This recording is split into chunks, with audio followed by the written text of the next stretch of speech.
بسم اللہ الرحمن الرحیم بسم اللہ الرحمن الرحیم والصلاة والسلام علی اشرف الانبیاء والمرسلین اما بعد۔ معزز سامعین، آج کے ہمارے سبق کی عبارت ہے وعلی وقبلی اقرار بدین وصدق ان وصل به هو ودیعة وان فصل لا لأن ظاہرہ الاقرار بالدین فقوله هو ودیعة يكون بیان تغییر بتأویل ان علیہ حفظ الودیعة وهو يصح موصولا لا مفصولا كالاستثناء والتخصيص وعندي أو معي أو في بيتي أو في كيسي أو في صندوقي أمانة. وقوله لمدعي الألف اتزنها أو انتقدها أو أجلني بها أو قضيتكها أو أبرأتني منها أو تصدقت بها علي أو وهبت لي أحلتك بها على زيد إقرار وبلا ضمير لا، لأنه إن لم يذكر الضمير يحتمل أن يراد زن كلامك بميزان العقل أو انتقد كلامك ولا تقل قولا زيفا، وأجلني يراد به أمهلني في الجواب، وقضيت يراد به حكمت بأنك كاذب، وأبرأتني ملءا لا تدعي علي، وتصدقت علي كثيرا فما بالك تدعي علي بلا حق، ووهبتني كثيرا كما في تصدقت، وأحلت لك مالا على زيد فما صنعت به، وإن أقر بدين مؤجل صدق المقر له إن قال هو حال، وحلف أي حلف المقر له على أنه ليس مؤجلا فيجب له الدين حالا، ومئة ودرهم كلها دراهم، وفي مئة وثوب ومئة وثوبان تفسر المئة، ومئة وثلاثة أثواب كلها ثياب. اعلم أن في قوله لفلان علي 100 ودرهم عند الشافعي رحمه الله تفسر المئة كما في علي 100 وثوب وهو القياس. وعندنا إذا ذكر بعد لفظ العدد ما هو من المقدرات كما إذا قال 100 ودرهم و100 وقف ذو حنطة يكون 100 من جنس ذلك المقدر قياسا على ما إذا ذكر بعد لفظ العدد عددا آخر نحو 103 أثواب، وإن لم يكن من المقدرات كالثوب مثلا فحينئذ يفسر 100. اس عبارت کے اندر جو سب سے پہلا مسئلہ ہے اس کا عنوان یہ ہے کہ اقرار کے کون سے الفاظ ہیں۔ تو مصنف رحمہ اللہ نے یہاں پر کچھ اقرار کے کلمات لکھے ہیں، ان کو دیکھتے ہیں اور اس کے بعد جن کلمات کو انہوں نے اقرار کے کلمات نہیں شمار کیا اس کو بھی پڑھتے ہیں۔ فرماتے ہیں وعلیہ وقبلی، علیہ اور قبلی اگر یہ کلمات استعمال کیے جاتے ہیں اقرار بدین، یہ دین کا اقرار ہوگا۔ مثلا ایک آدمی نے کہا لک علی الف او لک قبلی الف، تمہارے میرے اوپر یا میری طرف 1000 روپے ہیں، تو یہ دین کا اقرار ہوگا، قرض کا اقرار ہوگا۔ وصدق ان وصل به هو ودیعۃ، اور اگر اس نے ان کلمات کے ساتھ جوڑ کر یہ کہا کہ وہ بطور امانت ہے، مثلا اس نے کہا کہ تمہارے میرے اوپر 1000 ہے بطور امانت، تو اگر تو جوڑ کے بطور امانت کہتا ہے پھر تو اس کی بات کی تصدیق کر لی جائے گی، اور اگر وہ فاصلے سے کہتا ہے، تھوڑے توقف سے کہتا ہے، تو اس کا یہ کہنا معتبر شمار نہیں ہوگا۔ وَإِنْ فَصَلَ لَا، اگر وہ انقطاع سے کہتا ہے کہ وہ ودیعت کے طور پر ہیں تو اس کا اعتبار نہیں کیا جائے گا۔ لِأَنَّ ظَاهِرَهُ الْإِقْرَارُ بِالدَّيْنِ، اس لیے کہ ان کلمات کے ظاہر سے یہی ثابت ہوتا ہے کہ یہ قرض کا اقرار ہے۔ فَقَوْلُهُ هُوَ وَدِيعَةٌ، تو اس کا یہ کہنا کہ وہ بطور ودیعت ہے، يَكُونُ بَيَانَ تَغْيِيرٍ بِتَأْوِيلٍ، اس کو بیان تغییر تعویل کے ساتھ سمجھا جائے گا۔ بیان و تغییر، یہ آپ اصول کی کتاب میں پڑھ چکے ہیں کہ طرق بیان جو ہے وہ 7 قسم کے ہیں، جن کے اندر بیان و تقریر ہے، بیان و تفسیر، بیان و تغییر، بیان و ضرورہ، بیان و حال، بیان و عطف، بیان و تبدیل، تو ان 7 انواع کے اندر بیان و تغییر بھی شامل ہے۔ بیان و تغییر اس کا مطلب یہ ہے کہ ان یتغیر ببیانہ معنی کلامہ، کہ اپنی بات کے بعد کوئی ایسی بات کرنا کہ پہلی بات کا جو معنی ہے وہ تبدیل ہو جائے۔ تو اس کا حکم آپ نے یہ پڑھا تھا انہ یصح موصولا ولا یصح مفصولا، کہ یہ اگر موصولا ہو یعنی دونوں کلام کو جوڑ کر بولا جائے پھر تو درست ہے، اس کا اعتبار کر لیا جاتا ہے، اور اس کو آپ کا رجوع یا آپ نے اس کے اندر کوئی کمی لائی ہے اس کو ثابت سمجھا جاتا ہے. جبکہ اگر اس میں انقطاع ہو تو انقطاع کی صورت کے اندر اس کو معتبر نہیں سمجھا جاتا اور بعد میں جو بات کی گئی ہے اس کو لغو سمجھا جاتا ہے. آگے بھی آپ دیکھ رہے ہیں کہ استثناء اور تخصیص کی جو بات کی گئی ہے، استثناء بھی بیان تغییر کے اندر ہی آتا ہے. اس کی تفصیلات آپ اصول کی کتابوں میں پڑھ چکے ہیں، مختصر یہاں آپ سے عرض کر دیا ہے. آگے عبارت دیکھیے، یہ جو بعد میں ان علیہ حفظ الودیعہ کی، یہ جو اس نے ودیعت کے لفظ اس کے بعد جوڑا ہے، یہ بیان تغییر ہے. اور بیان تغییر کے بارے میں اصول یہ ہے، وہو یصح موصولا، موصولا تو درست ہے لیکن لا مفصولا، مفصولا یہ درست نہیں ہے. الاستثناء والتخصیص، یہ ایسی ہے جیسے استثناء اور تخصیص کے باب میں ہم نے کہا تھا کہ اگر موصولا استثناء کیا جاتا ہے یا عام میں تخصیص کی جاتی ہے تو اس کو معتبر سمجھا جائے گا. جیسے کسی نے اپنی بیوی سے کہا انت طالق انشاءاللہ، تو یہ استثناء موصولا ہے، تو اس لیے اس نے ما قبل کا جو عمل ہے اس کو روک دیا ہے، اس کا اثر ظاہر نہیں ہونے دیا. لیکن اگر وہ مفصولاً اس کو ذکر کرتا ہے، انقطاع سے اس کو ذکر کرتا ہے، تو اس کے استثناء کا اعتبار نہیں ہوگا بلکہ ما قبل جو کلام تھا وہ واقع ہو جائے گا، اس کا اثر ظاہر ہو جائے گا. وہ تخصیص ایسے ہی جو عام کلمات ہے ان سے اگر تخصیص کرنی ہو تو موصولاً اس کو ذکر کرنا پڑے گا، مفصولاً اس کا کوئی اعتبار نہیں ہوگا. ہمارا خلاصہ یہ ہے کہ اگر علیہ اور قبلی ان دو کلمات کے ساتھ کوئی ودیعت یا کوئی اور کلمہ جوڑتا ہے جس سے دین سے بات ہٹ جاتی ہے، یعنی دین کا اقرار باقی نہیں رہتا، تو اس میں قاعدہ اور اصول یہ ہے کہ یہ بیان تغییر ہے، اور بیان تغییر کے لیے موصولاً ذکر کرنا ضروری ہوتا ہے، مفصولاً اس کا کوئی اعتبار نہیں ہوگا جیسے استثناء اور تخصیص کے معاملے میں ہوتا ہے. آگے کچھ کلمات ایسے ذکر کیے جن سے قرض ثابت نہیں ہوتا بلکہ امانت ثابت ہوتی ہے. مثلا عندی او معی او فی بیتی او فی کیسی او فی صندوقی امانت. اگر کسی شخص نے کہا لک عندی 1000 روپیہ او لک معی 1000 روپیہ او لک فی بیتی 1000 روپیہ لک فی کیسی 1000 روپیہ لک فی صندوقی 1000 روپیہ، یہ تمام کے تمام کلمات امانت پر دلالت کرتے ہیں کہ تمہارے میرے پاس، تمہارے میرے ساتھ، تمہارے میرے گھر میں، تمہارے میرے شاپر میں، تمہارے میرے صندوق میں 1000 روپے ہیں، تو اس کو امانت شمار کیا جائے گا، قرض شمار نہیں کیا جائے گا. تیسری بات یہاں پر یہ ہے کہ اگر مدعی نے، ایک آدمی نے 1000 روپے کا دعویٰ کیا اور دوسرے شخص نے اس کو جو جواب دیا اس کے اندر ضمیر کو ذکر کیا جو ضمیر لوٹ رہی ہے اس 1000 کی طرف، تو اس صورت کے اندر یہ اس کا اقرار شمار ہوگا. اور اگر اس نے بغیر ضمیر کے اس کو ذکر کیا تو پھر وہ اقرار شمار نہیں ہوگا، اس لیے کہ وہ دو معنی کا احتمال رکھتا ہوگا. عبارت دیکھیے، وقولہ لمدعی الالف، ایک آدمی نے آپ پر 1000 روپے کا دعویٰ کیا، آپ نے اس سے کہا اتزنہا، ان کو تول لو، او انتقدہا، یا اس کو پرکھ لو، او اجلنی، یا مجھے اس کی مہلت دے دو، او قضیتکہا، یا میں نے تمہیں وہ ادا کر دیے ہیں، او ابرأتنی منہا، یا تم نے مجھے ان سے بری کر دیا ہے، او تصدقت بہا علیہ، تم نے تو وہ میرے اوپر صدقہ کیے تھے، او وہبتہا لی، یا پھر تم نے وہ مجھے ہبہ کر دیے تھے، او احلتک بہا علی زید،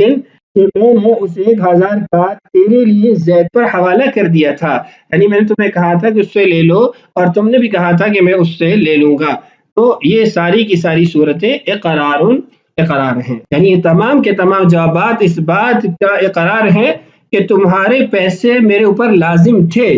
اور اگر ان تمام جملوں کو جواب میں بغیر ضمیر کے کہتا ہے وَبِلَا ضَمِيرِ اللَّهِ، ان صورتوں کے اندر اس کو اقرار شمار نہیں کیا جائے گا. یعنی اس نے کہا اتزن، انتقد، قضیتک، اجلنی، ابرأتنی، تصدقت، وہبت، احلتک، بغیر ضمیر کے یہی اگر وہ جملے بولتا ہے تو ان جملوں کے بولنے پر اس کا یہ کہنا یا اس کے جملے اقرار نہیں ہوں گے، اس کو اقرار شمار نہیں کریں گے. اس کی وجہ کیا ہے؟ وجہ یہ ہے لِأَنَّهُ إِذَا لَمْ يَذْكُرِ الضَّمِيرَ،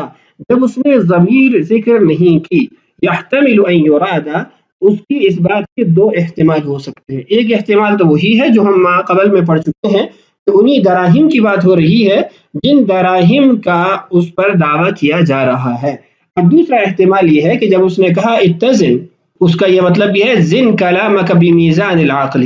کہ عقل کے ترازو میں اپنی اس بات کو تولو، اس کا وزن کرو کہ تم کیا کہہ رہے ہو.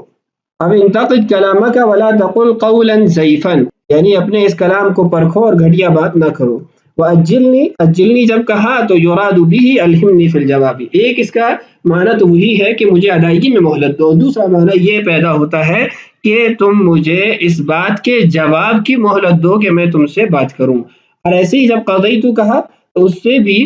دو معنی ہو سکتے ہیں، تو وہی جو ماقبل پڑھا، اور دوسرا یراد به حکمت بانک کاذب، میں نے یہ فیصلہ کیا کہ تم جھوٹے ہو. قضا کا معنی حکم، فیصلہ. ابرأتنی، اس کا یہ مطلب نکلے گا کہ تم نے مجھے یقین دہانی کروائی کہ تم میرے اوپر کبھی بھی غلط دعویٰ نہیں کرو گے، میرے خلاف دعویٰ نہیں کرو گے. اور تصدقتا کا دوسرا مطلب یہ نکلے گا تصدقت علی کثیرا فما بالک تدعی علی بلا حق، کہ تم میرے اوپر اتنا صدقہ کرتے رہتے ہو، ابھی بلا حق میرے خلاف دعویٰ کرنے کی تمہیں کیا ضرورت پیش آ گئی. اور وہبتنی کا بھی یہی، وہبتنی کثیرا کما فی تصدقت وہبتنی کثیرا فما بالک تدعی علی بحق، کہ تم نے مجھے بہت سارا مال ہبہ کیا ہے، ابھی تمہیں کیا ہو گیا کہ تم میرے خلاف بغیر کسی وجہ کے دعویٰ کر رہے ہو. اور احلت، اس کا دوسرا مطلب یہ نکلے گا احلت لک مالا علی زید فما صنعت به، میں نے تمہیں بطور حوالہ مال وصول کرنے کا کہا تھا، اس کا تم نے کیا کیا، یعنی اس معاملے میں نہیں، ویسے تمہیں کہا تھا، اس کا تم نے کیا کیا. تو بہرحال یہ جو بعد والے جوابات تھے مدعی کے جواب میں جن کلمات کو بولا گیا، ان میں اگر تو وہ ضمیر لٹا رہا ہے مدعی کے کلام کی طرف تو پھر تو وہ اقرار ہی شمار ہوں گے، اور اگر اس نے بغیر ضمیر کے استعمال کیا تو چونکہ وہاں پر دو معنی کا احتمال ہے، ایک یہ کہ ماقبل جو ہم نے معنی پڑھے یا جو مدعی کا دعویٰ ہے اسی طرف لوٹ رہی ہے، اور دوسرا یہ اس کے دوسرے معنی ہیں جو ہم تفصیل کے ساتھ پڑھ چکے ہیں، تو اس لیے شبہہ کی وجہ سے یہاں پر اقرار ثابت نہیں کیا جائے گا. اس کے بعد ہے اگر دین کے اقرار میں ایسی مدت ذکر کی جائے جس کا مقر لہو انکار کرتا ہے تو اس کا کیا حل ہوگا. اگر مقر نے دعویٰ کیا کہ میں نے تمہارا قرض دینا ہے لیکن مؤجل، 1 مہینے بعد 2 مہینے بعد، یعنی مؤخر ہے اس کی ادائیگی، اور جو مقر لہو ہے وہ انکار کر رہا ہے، وہ کہہ رہا ہے نہیں تم نے دین دینا ہے لیکن ابھی دینا ہے، حالاً دینا ہے. صدق المقر لہو، مقر لہو کی بات کا اعتبار کیا جائے گا. ان اگر وہ یہ کہتا ہے ہوا حال، وہ ابھی تمہارے اوپر لازم ہے، اور وحلفا، قسم بھی لی جائے گی. اس کی وجہ یہ ہے کہ جو مقر ہے وہ دعوی تاخیر کر رہا ہے، جبکہ مقر لہو وہ انکار تاخیر کر رہا ہے، تو منکر کی بات کو قسم کے ساتھ معتبر سمجھا جاتا ہے. ای حلف المقر له على انه ليس مؤجلا فيجب له الدين حالا، مطلب یہ ہے کہ مقر لہو سے قسم لی جائے گی کہ وہ جو قرض ہے وہ مؤخر نہیں ہے بلکہ حال مقر پر ادائیگی لازم ہوتی ہے. اس کے بعد جو ہمارا مسئلہ ہے اس کا عنوان یہ ہے کہ اگر 100 کے بعد مفرد یا تثنیہ کے ساتھ کوئی چیز ذکر کی جاتی ہے تو دیکھا جائے گا کہ وہ مقدرات شرعیہ میں سے ہے، یعنی مکیلی یا موزونی چیز میں سے ہے، تو اسی کو 100 یعنی اس 100 کی تفسیر سمجھا جائے گا، اس کی تشریح سمجھا جائے گا، اس کی وضاحت سمجھا جائے گا. اور اگر وہ مقدرات شرعیہ میں سے نہیں ہے تو اس صورت کے اندر اقرار کرنے والے سے اس کی وضاحت طلب کی جائے گی. عبارت سے مسئلے کی صورت سمجھیے. وَمِئَةٌ وَدِرْهَمٌ كُلُّهَا دَرَاهِمْ، ایک شخص نے کہا لَكَ عَلِيَّ مِئَةٌ وَدِرْهَمٌ، تمہارے میرے اوپر 100 اور 1 درہم ہے. تو حنفیہ کا مذہب یہ ہے کہ كُلُّهَا دَرَاهِمْ، یہ 101 درہم ہوں گے. وَفِي مِئَةٍ وَثَوْبٍ، ایسے ہی وَمِئَةٌ وَثَوْبَانِ، وہ کہتا ہے لَكَ عَلِيَّ مِئَةٌ وَثَوْبَانِ، تمہارے میرے اوپر 100 اور 2 کپڑے ہیں. تفسر المئة، اس سے کہا جائے گا کہ تم 100 کی تفسیر بیان کرو، وضاحت بیان کرو، اس 100 سے تمہارا کیا مراد ہے. دیکھیے یہاں پر مئۃ و درہم، چونکہ یہ موزونی چیز ہے تو ہم نے کہا کہ موزونی چیز اگر ذکر کی جاتی ہے تو ماقبل 100 کی وہ تفسیر سمجھی جائے گی. ایسے ہی وہ کہتے ہیں لک علی مئۃ وقفیز حنطۃ، تو اس صورت کے اندر بھی ہم یہ کہیں گے کہ یہ 100 بھی حنطہ کے قفیز ہی ہیں. اور جبکہ یہاں پر کپڑا یہ مزروعات میں سے ہے اور مقدرات شرعیہ کے اندر مزروعات کا شمار نہیں ہے، تو اس لیے اس کے بولنے کے اندر اس سے پوچھا جائے گا کہ مئۃ سے تمہاری کیا مراد ہے. آگے دیکھیے اگر وہ 100 کے بعد عدد ذکر کر دیتا ہے تو اس صورت کے اندر وہ جو عدد کے بعد چیز اس نے ذکر کی ہے وہ سارے عدد کے ساتھ ہی شامل ہوگی. وَمِئَةٌ وَثَلَاثَةُ أَثْوَابٍ، اگر وہ کہتا ہے تمہارے میرے اوپر 103 کپڑے ہیں، 3 کا عدد صراحتاً بول دیا ہے، تو ہم یہ کہیں گے کہ 103 کپڑوں کا اقرار کر رہا ہے، کلھا ثیابن۔